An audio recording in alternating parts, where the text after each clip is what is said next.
ببین به نظرت یه سوالی من ازت بپرسم، این که بعضیا واقعا خوب میشن، یعنی بعضیا واقعا با حرف زدن درونی احساس میکنه طرف خوب شده، با مراجعه به آره مراجعه میکنه به یه نفری هیپنوتیزم دعا نویس مراجعه میکنه و بعدش احساس میکنه خوب شده.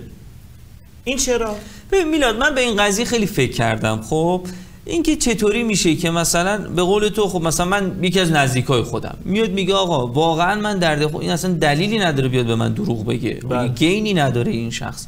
میاد مثلا به من میگه که آقا من درد کمر داشتم، رفتم پیش فلان، حالا اسمشو پزشک بذاریم، دعانوی، هر چیزی که تو میگی، خب رفتم پیشش مراجعه کردم، یه جلسه دو جلسه درد من واقعا بهتر شد. خب من احساس، ببین ما یه اصطلاحی داریم تحت عنوان دردهای سایکوسوماتیک. دردهایی هستن که یک نقطه یا حتی تمام بدن درد میگیره ثانویه به یک ایونتی که اعصاب و روان تو رو درگیر میکنه. مثلا من یه اتفاق بدی برام افتاده، با یه دوستی دعوام شده، دوستی که ازش انتظار نداشتم، این یک تنش عصبی بزرگ در بدن من به وجود آورده، یک دردی در نقطه ای از بدن یا جاهای مختلف بدن من به وجود میاد که بهش میگن دردهای سایکوسوماتیک.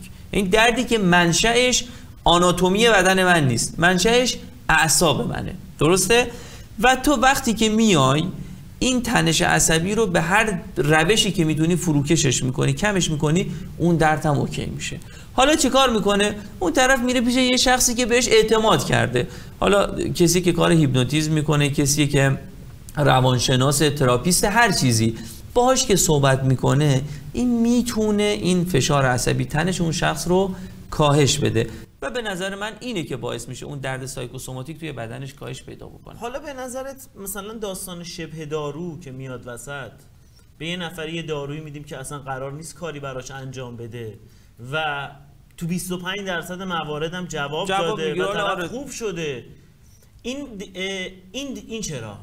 خب اینم همون جنبه روانی رو در نظر بگیر دیگه. مثلا ما بعضی وقتا دیدیم آقا پلاسبو میگیره طرف، شبه دارو داره میگیره. خب اینم همین جنبه روانی کاره. یعنی شما میگن که پزشکی موفقه که بتونه ارتباط خوبی با بیمارش برقرار بکنه. این اختلاف بین پزشکای مختلف کسی که اون اعتماد از بیمار جلب میکنه. همینه دیگه. وقتی که یک پزشک بتونه این کارو بکنه، ارتباط قوی با بیمار برقرار بکنه و بیمار بتونه اون درد خودش رو، اون رنج خودش رو به اون منتقل بکنه، این جنبه روانی تاثیر میذاره روی روند درمانی ما. کما اینکه ما میگیم کسایی که از نظر روانی قوی ترن، حتی در بیماری هایی هم که بیماری های سختی هستن، مثل کانسرها، مثل سرطان ها، اینا بهتر درمان میشن، خیلی بهتر میتونن جواب بگیرن از روند درمانیشون. ما نمیتونیم منکر جنبه روحی روانی بیماری ها باشیم.